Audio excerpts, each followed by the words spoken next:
تكن آياتي تتلى عليكم فكنتم بها تكذبون قالوا ربنا غلبت علينا شقوتنا وكنا قوما ضالين ربنا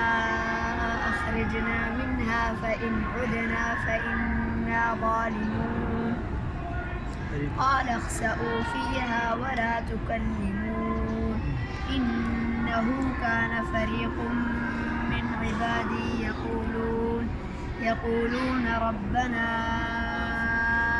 آمنا فاغفر لنا وارحمنا وأنت خير الراحمين فاتخذتموهم سخريا حتى أنسوكم ذكري وكنتم منهم تضحكون إني جزيتهم اليوم بما صبروا أنهم هم